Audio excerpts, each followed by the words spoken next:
Okay, Mark, why don't I start? We have a ritual here, which basically whenever we have a guest, we ask one of those existentialist questions. So the first existentialist question is Marc Paul, who are you? So that's a good question. Thanks for having me, first of all. I would say tech enthusiast. So I'm born young in the world of technology, having taken apart my toys and just to find out what's happening in there and how to make it work differently. And I think that's somehow been pulled like a red thread through my life. I love to take things apart, build them then together differently. And that's brought me to game development, brought me over to VR, AR, a little bit dabbling with blockchain, and now into the AI space. And it's been a fun journey. Okay, so you're trying to unpack, okay? So unpacking this is going to take a while, okay? So you make things? Yeah, I think it comes from many different paths. I started out with hardware, to be fairly honest, when I was really young, taking apart my old electronic toys and building them together to something different. But then I got more into the software side, in basically studying actually game development, learning how to code. From there on out, the VR string came up back 2016 or something. VR started picking off, and I got the opportunity to the university working with hardware again and working on VR. Got some internships in AR actually, working with the HoloLens afterwards. And coming out of that, working with a lot of research stuff, I was like, that's my field to go. I'd love to go more in research and look at different things and find out more. And that's driven me since. It's not enough to have people who make things, code, and then want to do research at the same time, right? So that's a bit unusual, I think. I don't know whether we, let me just do the education bit, Jacques, and then you dive in too, because inevitably the big elephant in the room at the moment is AI. So inevitably we'll talk about AI, okay? But I think in terms of the work you do right now, the fact that I bumped into you at a time when there was some national skills conference and you were talking about games, digital games, pedagogy of games. It's something which I think we'd like to know more about, and specifically because we have different generations. Okay, so you got the Gen Z, baby boomer. I don't know where you are. Right in between the millennial and Gen Z. I'm 1996, so it's just on the so you're just on the wrong side of the Gen Z side. Yeah. So I think it's more a case of the kind of work that you do right now with a company, and you can talk about the company where you're at, and we're in Malta at the moment, so it's fine to talk about how you came here and why you're here and what your company does and what your company does within the sphere of education. I think that's of interest to us. I think there's multiple questions to unpack there. I think the starting point of why I came here was more opportunities and getting started with something. I came here and it was a very open culture in general in Malta that got me, especially in the startup scene, where I got to meet people quickly, got handed over quickly to other people, got to know other people more, and that's been going on since. And I really appreciate that about Malta. How I got into education, though, was just coincidence through that. So I moved here with a different job, working in blockchain, basically, and got a chance over here to actually work in education with an American company that has a base in Malta. And that's basically Axon Park that I'm currently working at now as a lead producer. And I think the whole who I am, and it all accumulates with AI to one big thing together. I've used AI so much in the recent years and in learning and educating myself and doing stuff with it to get better at the things I love to do, which are oddly specific and very random. And that has been helping me in educating myself in spaces that aren't very, there isn't that much education out there for some of the things, especially the VR space when I started out was very, very getting started at that point. There wasn't that much research to it. Same with AI happening now a little bit. How to use it actually is getting found out now.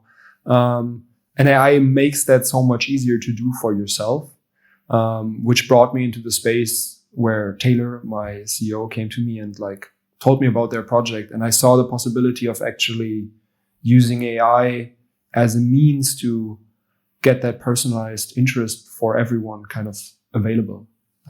Everyone can now learn something at home that they have dreamed of many years before, or at least get started on it. I'm interested in what was your view of education when you were younger? Because you seem like someone who's very passionate about continuous learning. You also mentioned research as being something you're passionate about. And then you also said, obviously, that you stumbled into education. But when you were growing up or in university, what was your perspective of university and its utility, or school more broadly?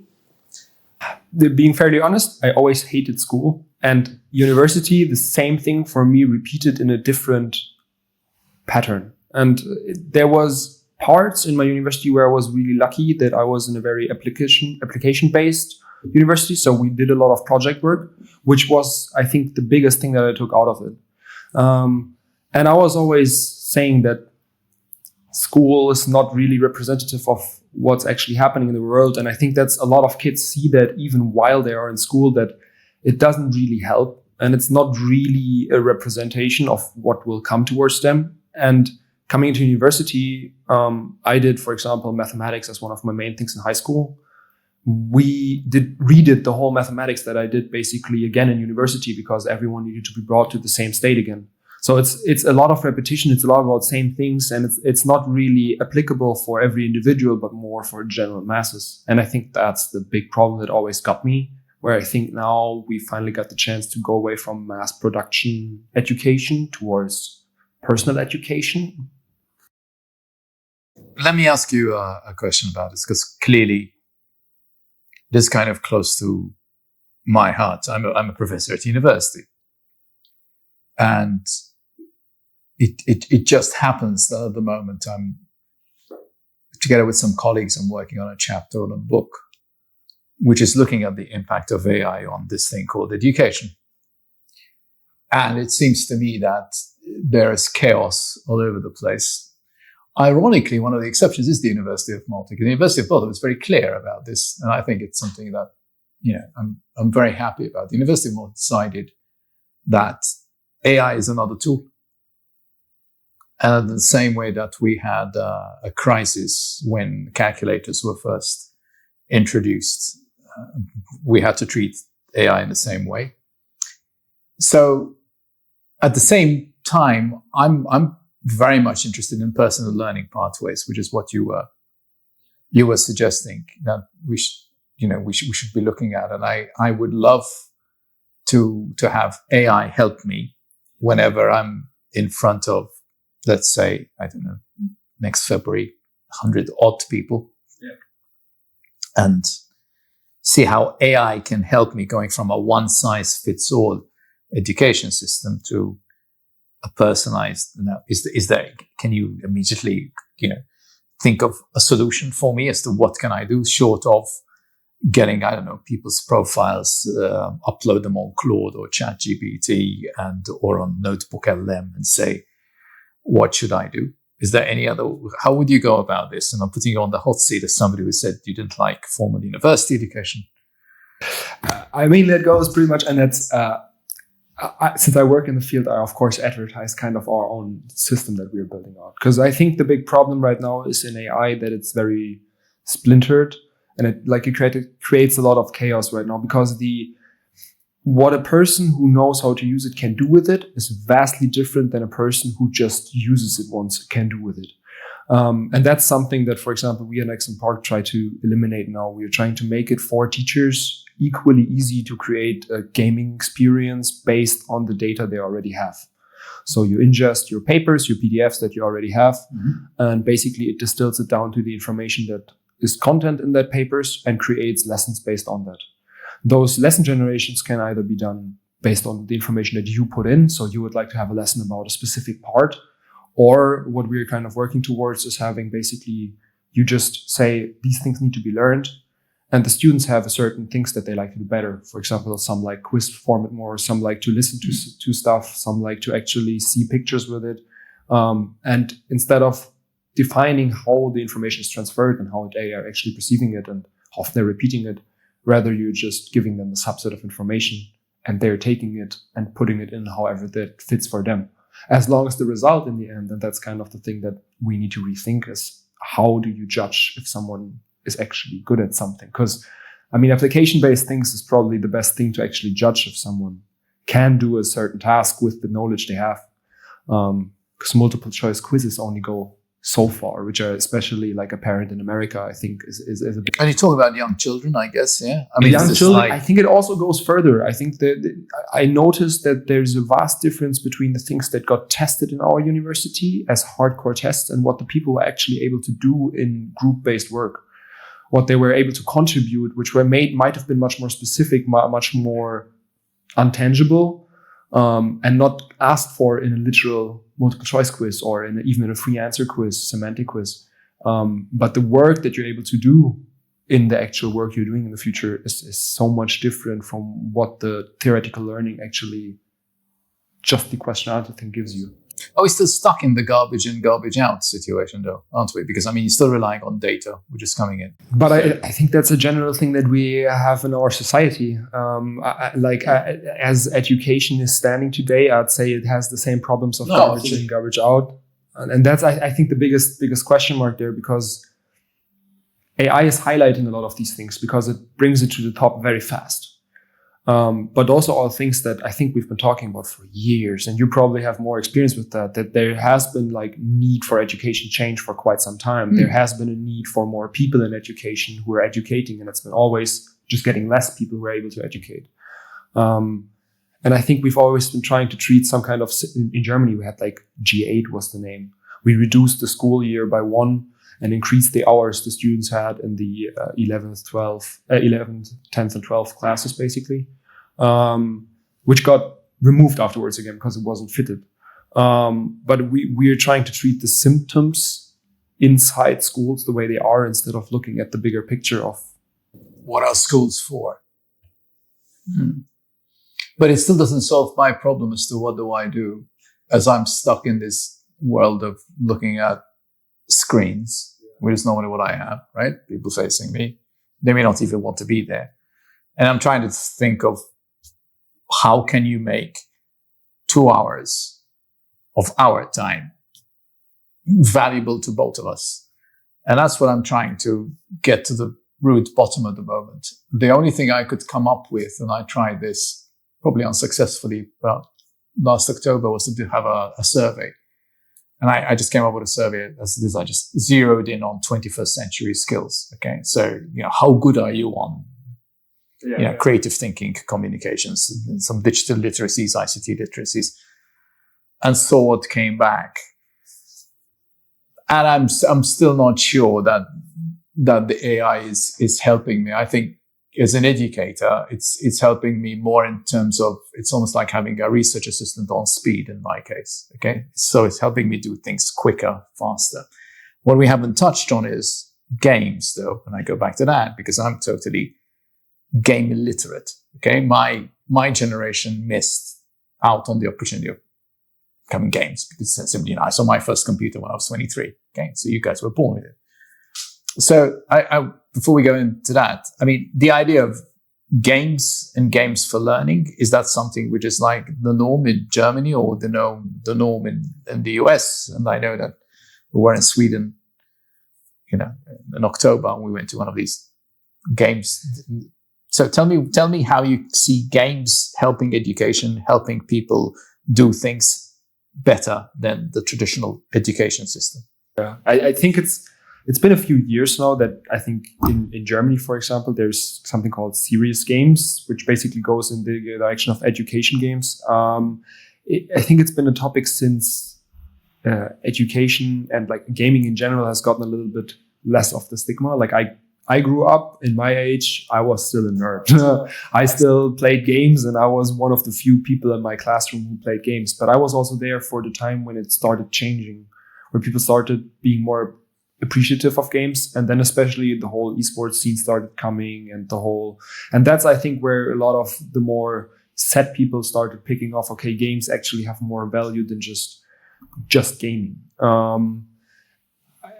I'd say the amount of serious games that came throughout the past years are all trying to go in the right direction, and I think there is already some good implementation of it. I don't have anything personally where I say like, hey, this was a game that actually helped me educate, but I still remember the few games that I had as a kid, which were educational in a sense, which in Germany there's this book called Was ist was? It's like what is what.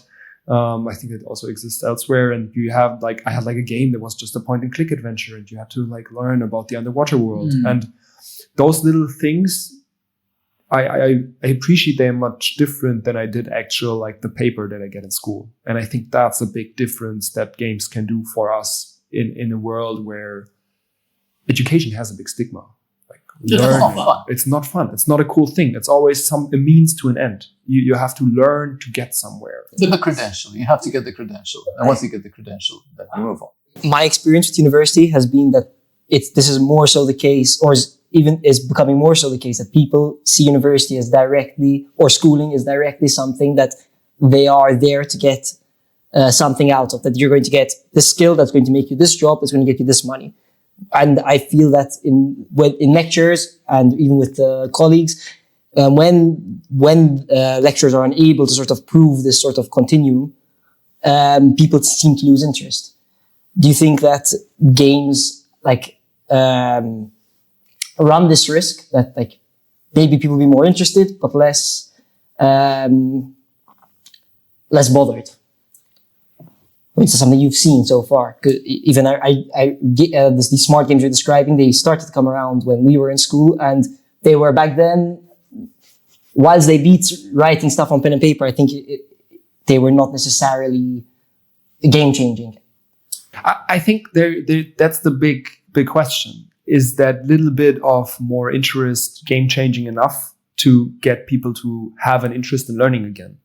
I think that we're trying, and that's a little bit of a hard thing. We can't reset education as it is. So we have to find kind of like steps to get there slowly. And I think having an interest in integral, self-driven interest into something, and like finding it out for yourself is something that already helps getting people into the mindset of learning. So I always compare it with like getting to understand the 190 Pokemons and all their different attacks. Like it's like learning vocabulary in a whole different language, but people do it freely in their own time, and they go not only in there, but beyond that. And I think that's something that you can trigger or wake up for a person. I think there's a lot of rocket scientists on the world. A lot of kids start out wanting to be rocket scientists. The way there is hard, but because we made it very dry. Like if you teach a kid how to build a rocket in their garden, a lot of them will do that stuff for that. And then going the next step, buying yourself a DIY rocket kit and like understanding that and getting every bigger. Like there's a lot of people who do it at home, but it's not the same as education. And then there again comes the credential thing in where we're like talking about. Hey, I think it's the last bastion of education institutions' power is the credential. Yeah. I mean, we're about to start working on a project on micro credentials, as it happens. So little bits and pieces of credential that you can then stack up. Yeah. You have 5 of these, and it's almost as good as me having gone to university, for instance. Okay. The trouble is that we focus too much on education and never focus on learning. And learning is something which should be very personal. It should be, and again, I mean, people like me are obsessed with lifelong learning because I put it down to life. If you're not interested in learning, why stay alive anymore? That's the way I see it now. It doesn't mean that what you learn is necessarily useful or even whatever. But if you don't want to learn anything, if you don't want to wake up in the morning and learn something, what's the use? But it's a model which is very divorced from the education institutions that we have, which are called, higher education institutions or TVET organizations or universities, which don't now have the rubber stamp of accreditation.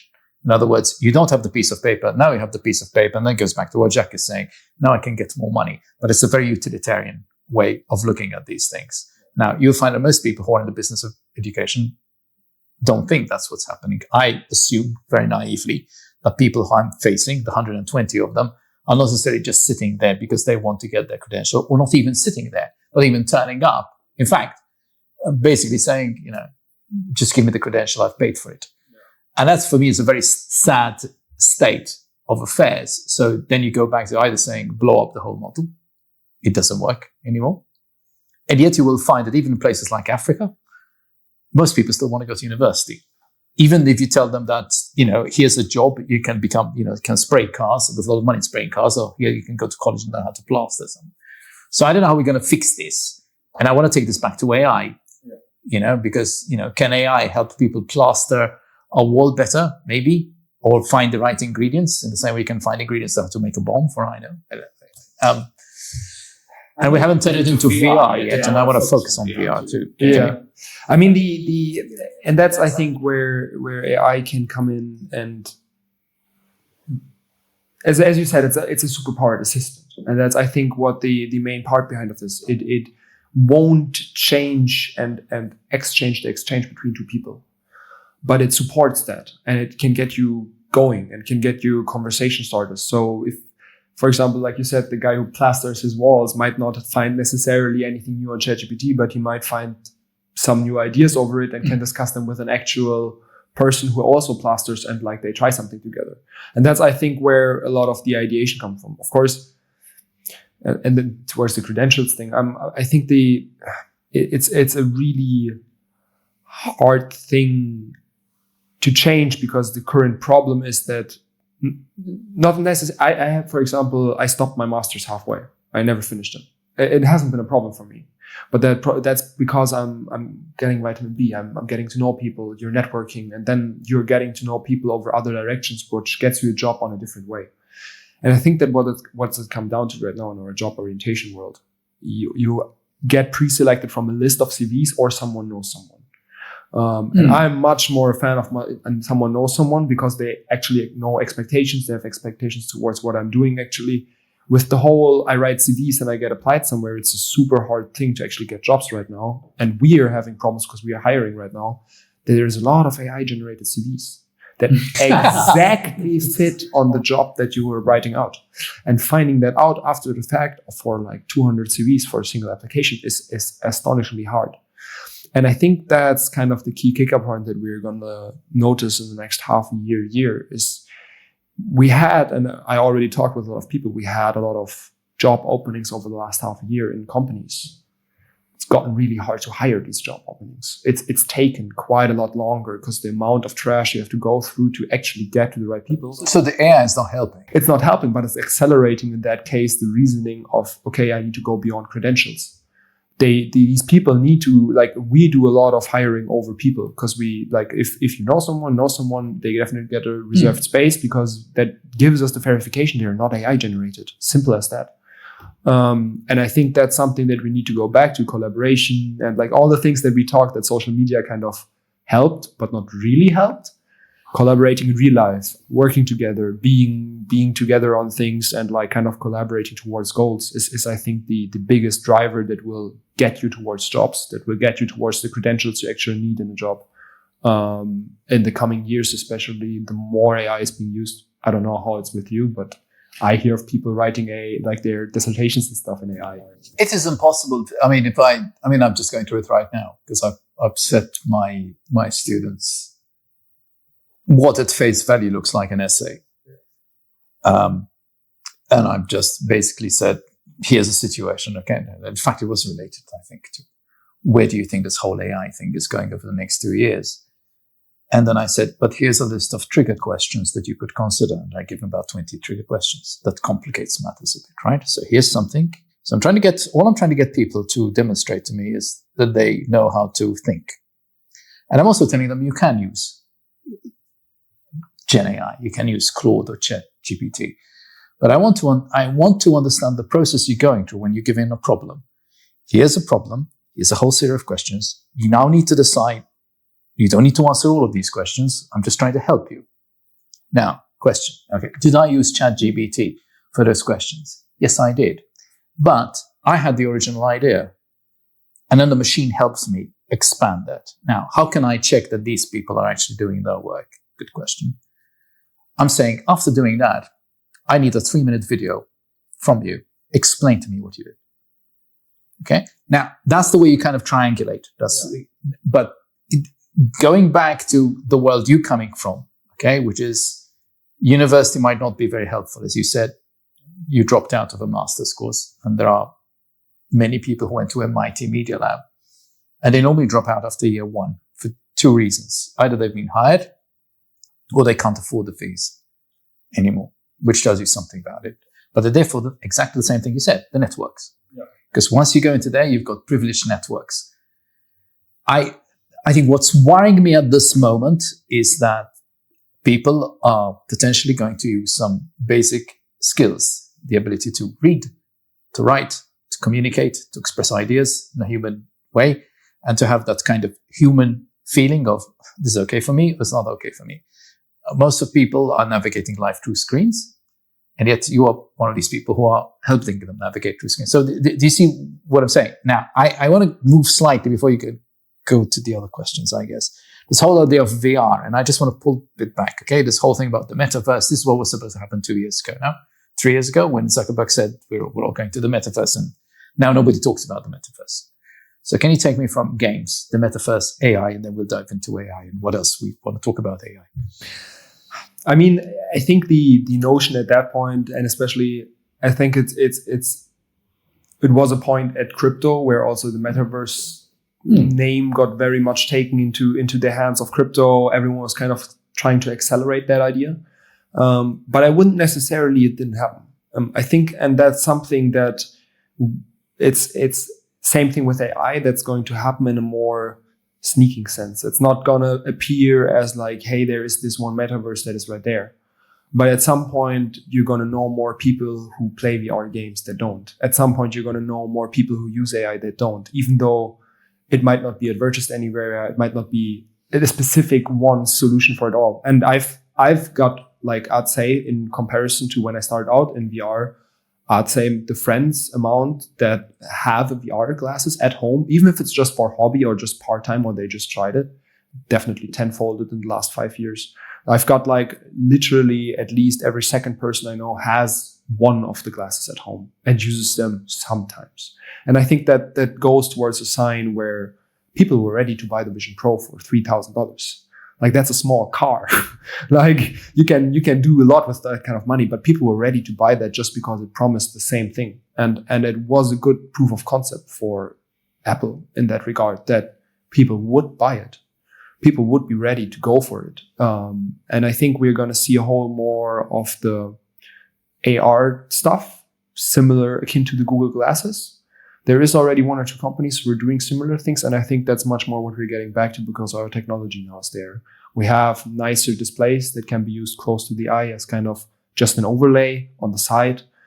We got AI vision, AI. You've got these specs now that you can buy. Yeah, right? exactly. I've tried them once, and I got a bit disconcerted, but I think it's just maybe I don't know how to use them properly. I mean, specs are like, they are purely voice to text, which is also one of the mediums that already is possible. But there is, I forgot the name of them, Brilliant Labs, I think. They have a glass that actually has a small HUD display with text, green text, very simple, not tracked on the space or anything. But this is, I think, a direction where we're going, where your Apple Watch, your glasses, they're going to give you more notifications. They're going to make that a lot more seamless. And I think that's where the metaverse actually begins. Because at this point, and I think that's what kind of is already present, like most information about a shop, you're not getting about their flyer. You're getting it from metadata that's saved online on Google Maps. The metaverse is already in some senses there, and it's just getting built out to our perception. But right now we're interfacing still a lot with flat screens. But I think that's changing a lot with the like, I see so many people with Apple Watches. That's 24/7 tracking for you with all the information readiness you need. Yes.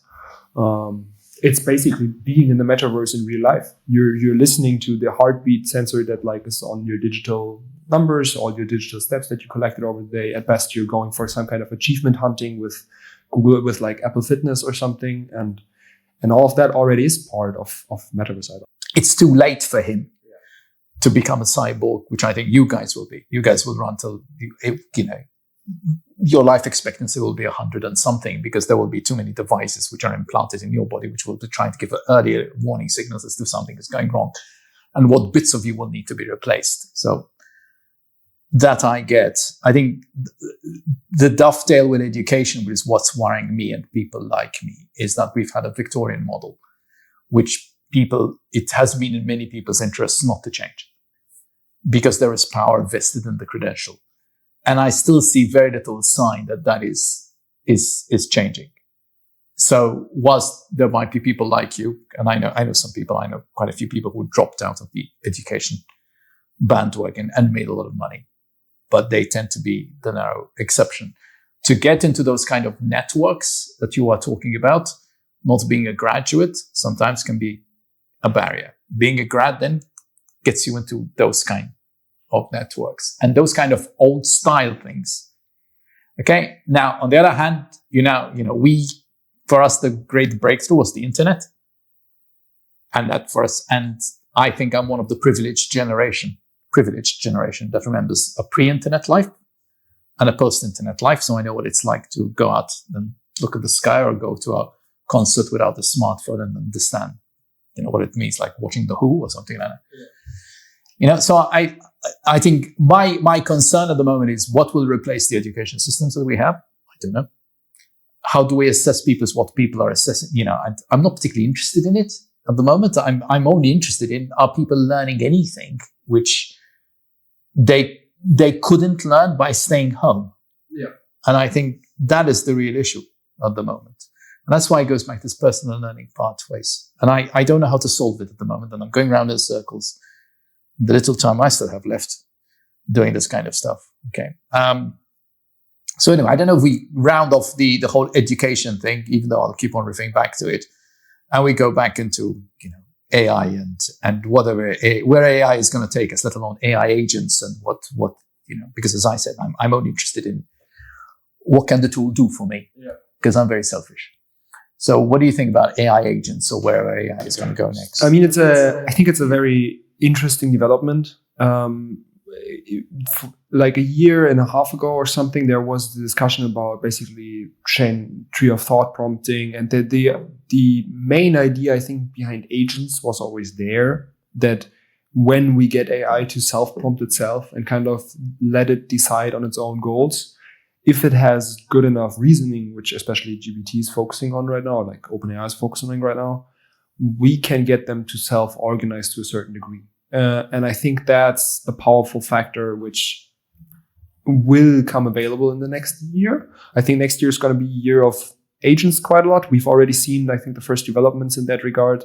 Not that it hasn't been there over the last year. There's a lot of development projects. Talk to me about AI agents. Explain what do you mean as an AI? Okay, so I think AI agent is a very complex mean for just saying that there is a singular AI that follows up on tasks until it completed its purpose. That means basically it gets a goal and it gets the possibility to execute on tools, different things. First of all, web search, I think, is one of the main general ones that we know, but that can go as far as having agents to execute certain amount of code, agents to be able to collect certain data and paste it somewhere. So that definitely is up for interpretation of what you're using the agent for. And the good thing is that depending on the tool that you're building, every of those agents possibility has all those tools available. So each of those little agents can get a different goal that combined work on something greater. We're definitely still, like, everyone's still definitely working on it. It's definitely not perfect yet. And we got the interesting thing that they tend to get lost in finding certain things and finding solutions. We're getting better. And I think especially the new O3 model, which does the reasoning by itself before it actually executes on a task, shows some great results potentially. We haven't got the real results yet, but that's as far as the statistics that they show up. That it actually is capable of not losing itself in its thought, which the earlier models happened from time to time. When you had long conversations, you got lost in the conversation actually. So that I think is crucial for those agents actually to work and to make them, they aren't independent. They are just goal-driven, very good goal-driven workers. But 100 goal-driven workers, one of them might strike gold, and that's enough. And I think that's where the key interesting factor of agents comes in, the multiplication factor. Like GPU race is crazy right now. Everyone's building GPUs like crazy, but being able to have those agents at the disposal is right now really expensive. So there's not many people who can actually run that at that scale. But when you can, the possibilities you can do with it and like the things you can go through this are crazy in my mind. I would love to have access to like OpenAI servers and just run some problems that I have in my mind just out of pure curiosity of what 10 OpenAIs come out, 10 GPT-03s come up with at the same time. And I think that's where the power of agents comes in. And that's going to be more and more intransparent, because they're just going to work behind the scenes. For you, it doesn't matter who answers your email in the end when you send an email to Melita and you want to get a new internet contract and you get a response with a new contract. Could be AI, could not be. And at the current point, it's just email, but that goes step by step, I think, further, the more technicality things. Of course, real hands-on things are still the thing I think that will thrive the next years. But from a technical standpoint, it opens up a lot of possibilities of just letting things run and do things and find new problems, find new solutions, help you with things that you don't have the time to take care of, even by just supporting it, but rather just letting it run on the problem itself. What I find very useful is, and I think all of the chatbots are doing it now, from GenAI to Gemini to Claude, is that I can start a conversation, leave it, or ask a question, and then I go back, find the same stream, and then another question. And of course, it remembers. Human beings don't do that. And I'm finding that extremely useful. I also find, and Claude is very good at doing this, okay, that you ask it to do something. Now all the others are doing it. Notebook is doing it, okay? And it then asks you a question. Would you like me to look into this? And you might not have thought about this gap. So my feeling is what we should be teaching people is to get smarter at asking questions of the machine. The thing is, we're a long way off from there when you've got a model where the whole education system is supposed to be based on somebody who knows all the answers and somebody who doesn't know all the answers, presumably the young person. And that's a one-way conversation. Now, there are many models which have been tried out in education for many, many years. Okay. People are supposed to go to a lecture prepared, and then you have conversations. But I think if somehow we can go back to the art of conversations, with or without machines, and whether we start calling those agents now, it might be very different to the way you're looking at agents. I'm looking at somebody who's coming from humanities, and I have 30 questions I need answered every day. That would be useful for me, I think. I also think that we've talked about education. I think the immediate, application is going to be health. Yeah. I think, for sure. Yeah. And that's a no-brainer for me. Including robots, including back to, Musk's, whatever. We believe that these robots actually did exist or not, or whatever. It's just. There are schools that have already pre-ordered them. They're Funny enough, I've heard of friends already who were saying that they would order them if they would be available to the public. I would definitely order a robot to have conversations with my father, for instance.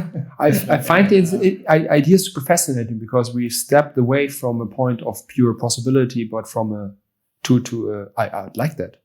We've stepped away from that's a cool idea, that's a cool dream in the future to I think that's what's changed. Yeah. I think that's a very big thing that AI will also drive, because the factor of I need these tools, I'd like to have these advancements is the thing that drives the thing in the shadow behind it. AI agents going to take a lot away of UI and UX, because they're just going to make it easier. Because instead of having to press 10 buttons, you're just pressing one button. The rest is figured out by AI, by your personal AI. It's going to communicate the right information, and it's sending out the right request, and it comes back in a response in your design, in your personalized design. So we're also going away from the idea that, 10 years ago, everybody was saying everybody should learn how to code. And now it's this can code, I'm going to, It's getting hard. I've got a few friends who just starting out in coding. And not only is it getting hard to compete with good people who have the tool at their hands, but it's getting hard just to find jobs because the companies are rather looking for seniors right now. Because it's easier to replace 2 juniors with 1 senior and AI. Most of the times it's enough. You get better quality of code and you don't have to train them. And that's I think a big worrying part on my side, is that code still will exist. someone will still have to look over code. I'm still looking over the code that AI creates for me, even though I'm using AI. You check it. Yeah, like I have to check answers that comes on the set. And the more you write code, the better you are at code, the faster you can read it as well. I think that's the key factor behind it, because the more people we are employing, or the less people who actually are able to read it and write it, we're going to have a big dissonance between AI created stuff and what we actually can do with it. We're taking away capabilities from us, I think. And that's, I think, a dangerous part where our life is controlled by computers. 99% of things are done over some kind of internet thing.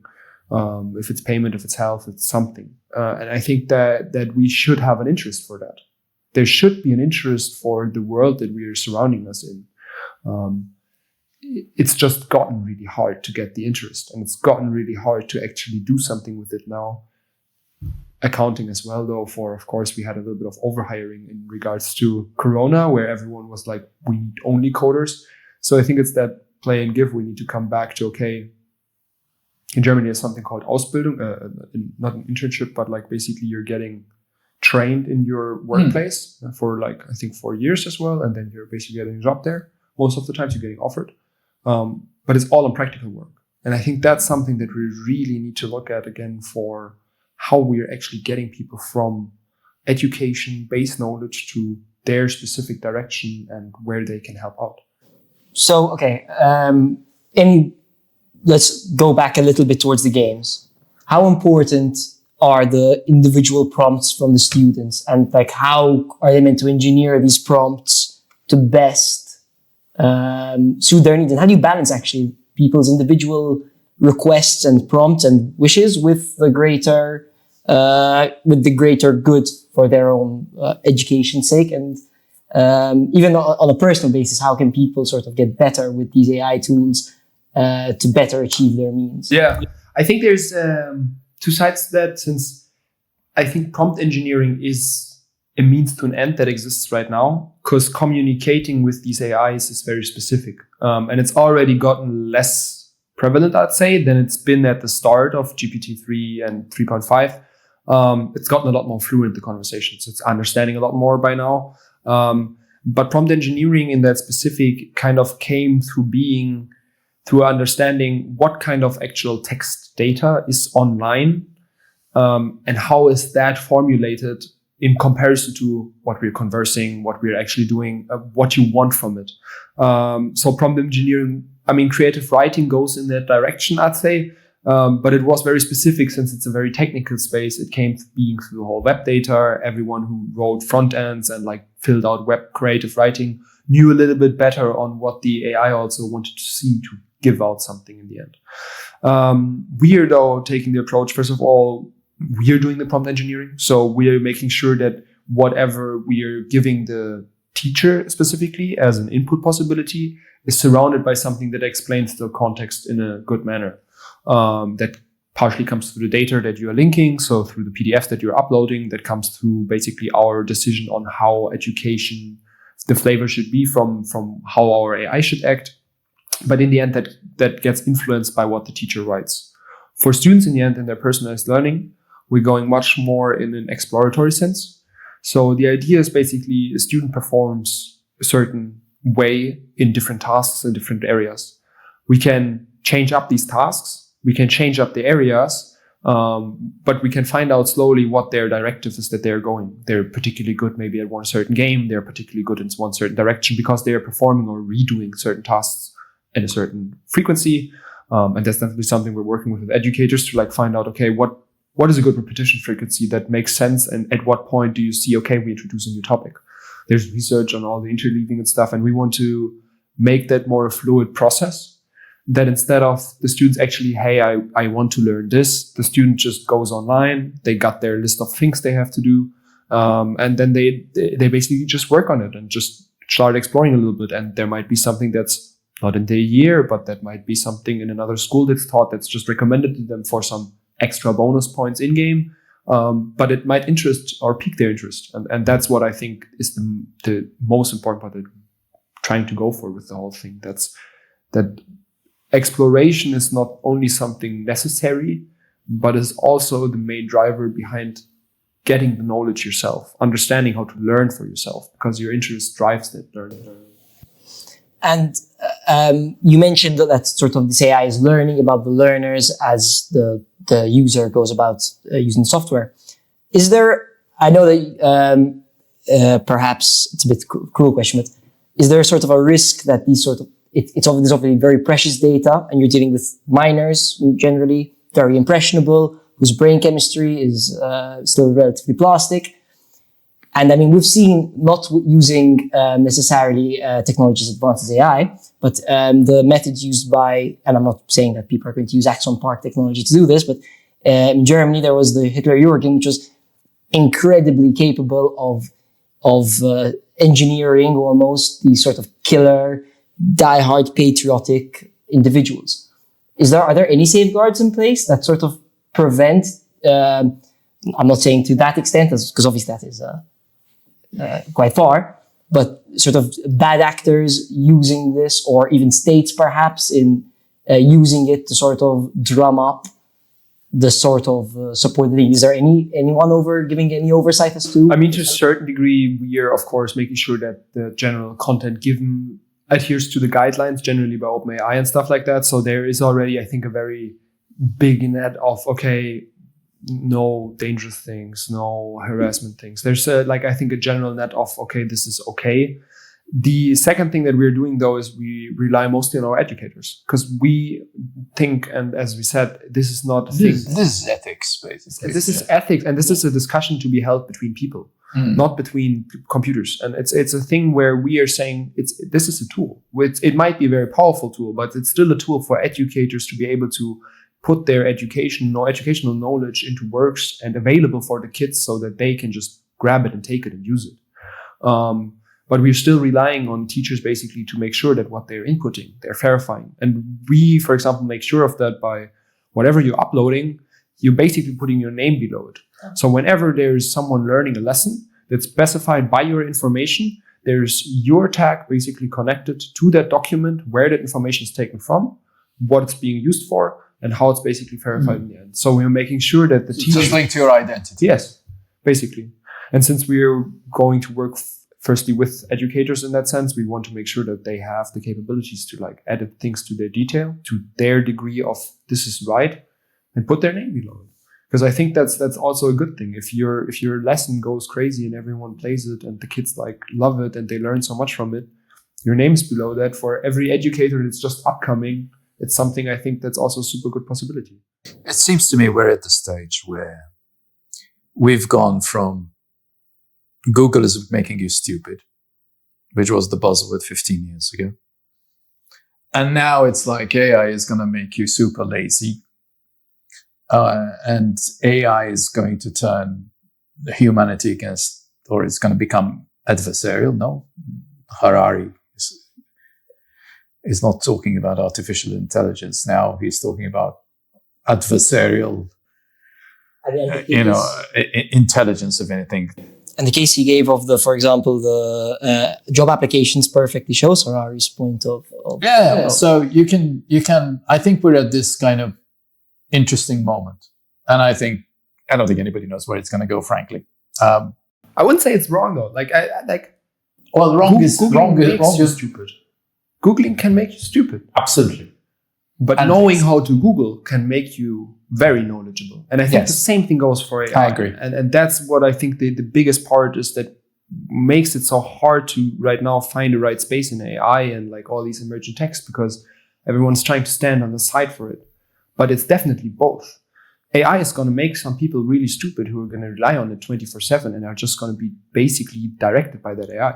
But there's also going to be people who grow to insane lengths because they can amass knowledge that they would have never been able to before. It's a moment. It's a real moment. And in the same way that COVID was a moment, going back to education, when, as you said, computer firms hired a lot of coders because everybody ended up getting incarcerated at home, and this was the only interface to other human beings. So guess what? Okay. And it was also a moment when education was momentarily plunged into the 21st century, and then it's been trying very hard to go back to the 20th century ever since COVID has gone away. Remember, when I was talking about AI, there are many universities that are actually have come up with policies for, like handwritten exams, have gone away from any type of essays which are supposed to test your thinking and are militantly adversarial to anything deemed to be with AI. And even, most academics I know worth a while are using AI to check their writing, if nothing else. And you will get other people saying, here's a Turnitin submission, and all of this, all of this stuff is marked as potentially having been generated by AI. The most ridiculous example I saw this week was somebody's biog was flagged as being potentially generated by AI. So somebody writing his own biog, which he probably then pushed through AI, and then the machines flag this is AI. So we're in this kind of ridiculous situation. The other thing I want to flag now, and maybe we can conclude around this, is some research that we're trying to do. We are going to be working on at the 3CL, which is this intergenerational divide, skills, the workplace, and AI. So we're looking at this, what we're calling is the multi-generational workforce. We have people my age, the boomers, who are supposedly ICT illiterate. No, we're supposed to be stupid and that don't know anything about machines because we weren't born with machines, and you guys are supposed to know all about it because you opened your eyes and you had the machines. And I'm just trying to think of the skills that we are going to need to get people to work together. Now, one of the things that I found really interesting is when some of us were away in Sweden, we went to this games company called Tokaboka, I think.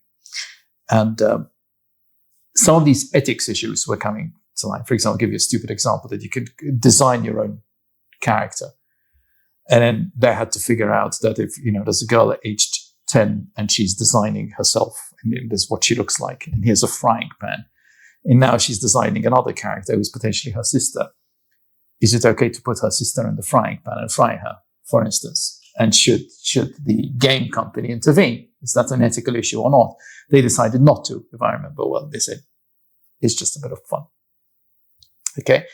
On the other hand, what we're also seeing is people, Gen Z, going to the workplace, and there is data, it seems, which is validating. A lot of people are either Gen Z are very disappointed as to what the workplace is and what their expectations of the workplace is all about. And you saying at the very beginning that it's becoming very difficult to hire. So I'm just keep on thinking as to how we're going to use Gen AI to hire the right kind of people, whatever those skill sets might be. I don't know what the skill sets needed are to thrive in the age of AI. We're going to go out and try and get some decent research. In other words, do case studies in different countries. So I don't know what you think about this, or whether you think we're all wasting our time looking at this situation that we're seeing evolving. Young people with the brains wired differently to the 60-year-olds was in positions of power at this moment in time. I mean, I think there is different roles definitely for different ages that have a certain sense behind it. I don't think that you're locked in just because you're a certain age. You're only the knowledge person. You're only the wise person. I think you have the possibility definitely to get the knowledge of the young person. But I'd say in general that there is a certain clarity behind older, wiser people being able to say no to new things because of their experience, pre-taking some steps that they might have taken already, testing out some things or giving their information further, while the new ones are always going to try to go beyond what everyone has gone before. And I think the combination of both is what makes it actually powerful. While the middle class, the middle people in between, everyone between the young innovators and the old wise person, is the perfect person to actually implement it, to actually being able to execute it, because they have learned the actual tools to be able to execute it. They have seen a few projects fail, but they're interested enough to seeing something succeed to actually pull in it. And I think the accumulation of all three gets us actually to true things. AI, I think, in that sense, is just another, like we said, a means to an end. I think what we have to find again is the collaboration behind it. It's feeling a lot, and that's a feeling I've got while I've came up with programming, is I was competition for the older people that I came to the company at. I wasn't like an asset for them, but I was potentially the person that's going to take their job in 2 years and why they're getting fired, which I definitely understand. which again comes down to our whole social market, how everything's working, how companies are working. But I think there's both. There's a power behind having a wise person on board and having someone super new who doesn't know anything, who just gets started purely because they're interested. And they both together will work wonders if they're actually working together. I've got a beautiful, like, our 3D team is basically consisting of a little bit more knowledgeable person and someone who just came out of university here in Malta. And they work together brilliantly. She comes up with new ideas. He comes up with his knowledge and showing her what he already knows, what he tried, where he can teach her stuff. And they work together brilliantly. And it's the best thing I've seen so far. I've never seen any team accelerate that fast than they two together. And I think that's a powerful sign which we need to bring back.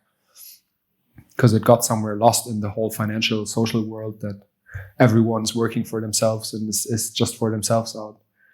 I think the whole promise of social media collaboration and sharing economy is all of that. I think that was the huge big disappointment. But I blame that. I mean, the technology was all set up for people to collaborate, and for a while they did. Then the big money went in, the tech bros went in, and we all got locked into a handful of social media platforms and the algorithms and the old advertising model, and there's no alternative to that, and data being your data is your data, and the rest is history. I'm not sure it's going to get any better, that model. I haven't seen any other model at the moment other than the big will get bigger and eat the smaller ones, and there's some wonderful maverick company, including yours, at some stage somebody else will come and buy it if you're doing a good job and make somebody very rich, and the rich will get richer and the poor will get poorer. I'm not going to be convinced that that model is going to change in a hurry, especially with Musk and the company being in positions of power right now. But I do think there is an opportunity for people who are in love with learning to use these tools to learn quicker, faster, better, and in a more personalized way. And so I'm seeing it that way. I certainly would be very interested in new models, and I hate to call it the world education. Okay, I mean, you guys wouldn't remember him. There was a guy called Ken Robinson, who's now been dead for about 7 years. Just go and watch him on YouTube. He's been talking about creativity in education for the last 20 years. Everybody ignored him. But he's got, like, I don't know how many millions of people have watched the YouTube channel. Why has that not changed? If AI can help, change that model, I'm totally for it. But I think the only way that's going to change is by people voting with their feet and going to alternative models of it, what we call education. The credentialing system, however, remains very much alive and kicking at the moment. But it's the last bastion of power, which I think, unfortunately, some of those old education systems still have. So I don't know if we exhausted. One question from the masses that I can anticipate is just being the fly on the wall in the room is probably tapping into Mark's knowledge base and asking him probably one of the most frequently asked questions when it comes to, because you tapped into it when you talked about Turnitin, which is AI's ability to detect the work of other AI. Is it a complete fallacy? Is it even possible? Does it already happen? And in what context? Because I can give you a real example. Just happened this week. If you want. Okay. Yeah. I mean, so 1, 2, 3, 4 of us have worked, ironically, on a book. We're not going to be able to publish this, okay? But which is related to Alex Lenin. I know, it's because I'm not expecting this to be in the recording, okay? So I'm just I'm just using this for anecdotal. You can't share this, but I can share with you something which happened this week. Let me just quickly timestamp this so I immediately save myself. Yeah, do not use this. Okay, do not use this, but that's why. And I was kind of hinting at it. So, okay, and you should stop recording this basically. So, 4 of us, I'm saying 4 of us, so you have 1, 2, 3 PhDs and 1 master's guy that you know, because it was Jacob who was helping. Okay? And we were working on, we produced a chapter for a book on AI and the ethics of education, which is going to be published by Routledge sometime next year. And the people behind it are Indian professors, but also coming from the United States. Okay? And I'm trying to remember what our chapter is called. I think it's called Decentralized Technologies and the Future of Education. So we wanted to go from social media and blockchain, how blockchain could have given us a better social media than what we have, which is all linked to it. And 4 of us working together, long article. I get it. Okay. And so, of course, what did I do? Okay. And so I went into Claude and I said, check for repetitions, whatever it is, for different working styles. I've got a bit of things which I need to be changed, but essentially all I changed was the introduction and the conclusion. Okay? And it comes back flagged by these guys. India's not anything. They just send it back to me and said 35% of this is like AI generation. So my first thing was to kind of fuck off. Okay? Okay. And then I just literally stuck to my guns and I said, my university is now getting us to use this as a tool. I'm using this as a tool. For as I'm concerned, the abstract is just a mechanical thing. We just the string. Here's the abstract. There's no thinking in this. The introduction has gone through this and give me an intro. And the conclusion is, what's your problem?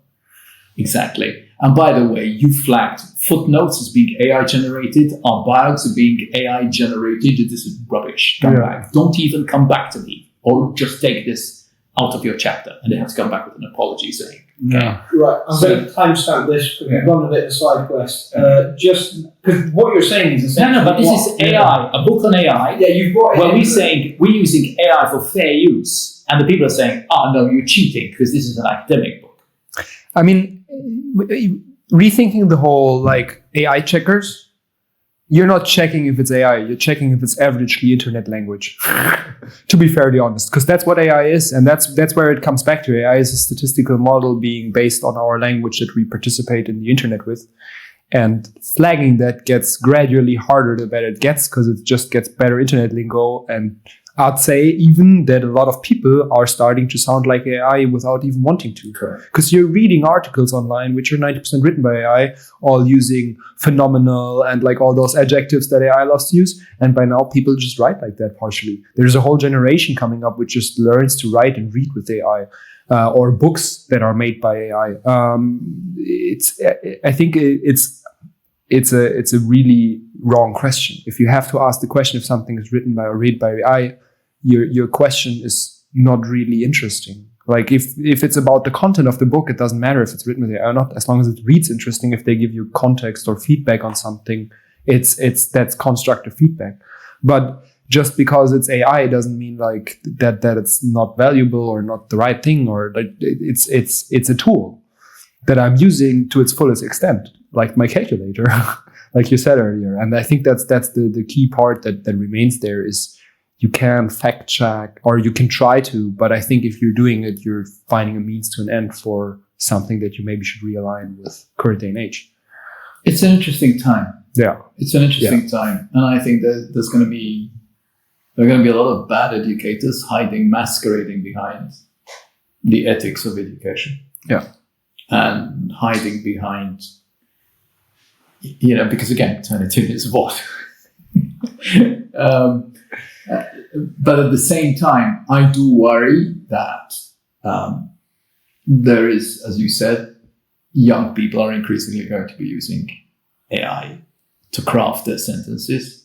Young people that are used to using already emojis to express human emotions, maybe. We risk losing some basic literacies that for my generation was bread and butter in terms of us securing those credentials or securing that job. So we're in this kind of interesting gray area. I don't know how we're going to sort this out, fix it. We haven't talked about also other ethical issues. What is AI trained on? Copyrighted material. Okay, where's the material coming from? Fair use or not fair use. We all know what's happened with Spotify and all of these other kinds. So we haven't dealt with any of these other issues. But I think from a practical perspective, I think in terms of learning, from my view, is that the only thing I can do with my students is I stick to my guns, get them to ask better questions. Yeah. And keep on asking better questions, and then using the critical thinking to say, this is not the answer I quite needed. Let me ask another question until I really get some value. And by getting some value out of that, that's what the human is doing in a way. In other words, it's forcing people to go to a higher level of learning which they wouldn't have right now. Most students are just coming up with the first, reply and just regurgitate and give me my credentials because I'm entitled to my credentials because I've paid for my education. In fairness, I think it's a bit more complex than that. They've been trained like that from a young age. That's basically schools are effectively looking for one specific answer. And Correct. We can blame it on the education system. No, I'm not agreeing with you. I mean, I don't believe in the one-size-fits-all system, but that's what different generations have had. It all goes back to how can we get, and going back to my question about different generations and Gen Z getting to the workplace, the horror of the workplace. Yeah. Okay, so having to be with human beings who are not like you, in the same place, or maybe not, maybe stuck at home but working on a project with deadlines. I mean, the whole, just going back to that emoji language thing, because I think it's a very interesting perspective because we are kind of aware of the change happening, but it's not like we didn't have hieroglyphs way back. Sure. And I think there is a certain evolution happening right now and it's a little bit backwards. You talked about the basically companies growing bigger and bigger and having more power in the whole world. I think when there was just little countries, very small countries that bonded together for bigger countries the first time, there was the same thought and the same worry. And I think the same thing's happening now, just we are having a very aware perspective on it. We are seeing right now that companies are growing more influential than governments are.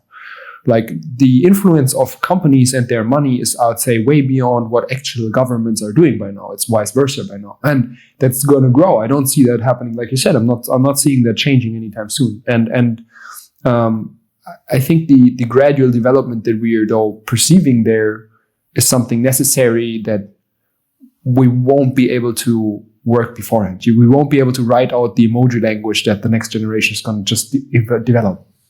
We're not going to be able to see what kind of real power struggle that the companies are going to have over the next years. Just saying about chip manufacturing, just saying about the resources, like all those things are definitely going to develop to some degree. How obvious it is to the everyday person, how obvious it is to you and me, and like all of you guys, it's a whole different question. And I think that again, like the metaverse, it's there, it's happening, and it's a fluid thing that gradually starts coming in more and more. Won't be obvious until it actually looking back and we'll be like, wait. It goes back to these, and I think some of the questions which we had wanted to ask you and didn't ask you, it all goes back to philosophy, the meaning of life, what's important. And I think it's very difficult to future gaze into that. And, I will stick to my guns that most people will still want to have a meaningful life. Yeah. Unfortunately, you only realize those things when you get older and when time is not on your side. When you're to your age, you don't think about time. People my age do all the time, and it becomes opportunity cost. I'm here speaking to you, I'm doing something else. That's the way my brain thinks. And I think if AI is going to help me or younger people do the things that they really want to do, so much the better. I think the workplace will change. I think some jobs will disappear. It's what David Graeber used to call bullshit jobs. Okay, I think a lot of those, and accountants and whatever it is, but I think it's still too early to see where this is going to go. But I was very interested in speaking to you because of this games, and maybe we haven't spoken enough about games. We could speak forever. And in fact, this was my last question. What question do you think we should have asked you, which we haven't asked you? I think the biggest question I always get asked from people that's always remaining is, what can I do? What can I take home? Like, if I go home now, what can I do in my life to actually not be caught off guard? And I think the biggest thing is being curious. A lot of people have lost being curious about life, about things, about whatever. And I can't give you a direction because you might not be coding interested. You might not be art interested, but be interested. Go further than what you've done yesterday.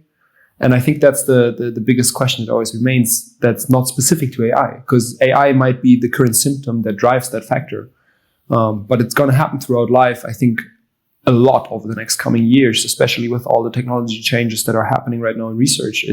It's going to be a way different world in 10 years down the line. And if you're not able to drive through change, it's going to be really hard to actually participate in this world in a meaningful way for yourself. And I think everyone has interests. Might be different ones. You don't need to agree with everything. But finding your interest and fostering it, I think, is the big thing that everyone can take home and can do on an everyday basis. Learn something new every day, no matter how small. I once read that the one thing we should all do is once a week do something which scares us. Yeah, I like that. And I think that's a good point of departure. So I think with AI, I think there will be some people who will think that it's a way of getting them not to do the work, that the machine is going to do the work, or not to do the learning, and I think those people will be in trouble at some stage. I think people who will understand, as you said, that you need to be curious. That goes back to this whole Steve Jobs famous speech. Okay. But yeah, I think he was onto something. You stay curious. I think that's the only way. You won't be able to beat old age. But I go back to my 95-year-old father-in-law. I mean, he could do with a robot. Yeah. Right now, in the same way my father could do with somebody who can speak to him about AC Milan for 3 hours. And I can't do that, but the robot can. And would it make him happy? I think it would. And would it make it, my 95-year-old father-in-law happier that there will be somebody who can actually get him to put on his trousers in the morning? That would also be good. And in between, there's all the myriads of things that people are going to need throughout the journey of their life. And I think there will be companies that organizations will think of that. But going back to education, this is supposed to be the stock that human beings have to make them be human. Then I think there's a lot which is a miss, and there's a lot that people can learn. I'll finish with this. One of the things that Alex and I heard, we went to an IT company where the CEO was probably close to my age, said, and we're talking about generations, he said, when people are in games, playing games together, they can't tell how old people are. It all goes back to skills or strategies or both. And that is something which I think is very, very interesting. So in the same way that you can have a screen which masks people, which is the problem I have when I'm teaching people. Like, they refuse to look at me. They're looking at this. Yeah. I thought it was doing something else. So anyway, that was fun. I mean, do you have anything else you want to? This might not make the edit, but one thing that whenever I speak to people in AI, I don't think I've met anyone who's actually believes that AI is this silver bullet, other than obviously these big tech gurus online. In your experience, is this the case? Like almost everyone I know who's very into their tech always gives me a very nuanced response the response tends to be that AI is a tool like any other. It's neutral. You can use it for good. You can use it for bad. You can use it for smart. You can use it for dumb. Is this the inside of tech, which is, I think, a microcosm of its own? Is this the prevailing perspective, or are you sort of outspoken almost in that ecosystem? I'd say there's both sides of the story. You hear a lot of people who are denying any kind of real good features coming from it, more than just being a repetition of what's already existent. And there's the other side who are thinking it's a salvation for everything. And even especially in the coding side and the programming side, you'll find both opinions very, very vastly. I think the big thing why publicly a lot of people are talking in a very nuanced way is because I think blockchain is just shortly around the corner. A lot of people have talked very positively about blockchain in a sense where I think the underlying sense why a lot of people talked positive about blockchain was right. The means to an end were just not the right thing most of the time. So it ended up being a lot of scams, a lot of rug pulls. And that's something I think that hurted the space. So everyone is in AI, especially now that there have been some promises over the last 2 years, which are not that uphold. Everyone's getting a little bit more careful, I'd say. I still think it will have an impact not akin to anything other. But it's not something that happened yesterday. AI has been in development since the 1980s.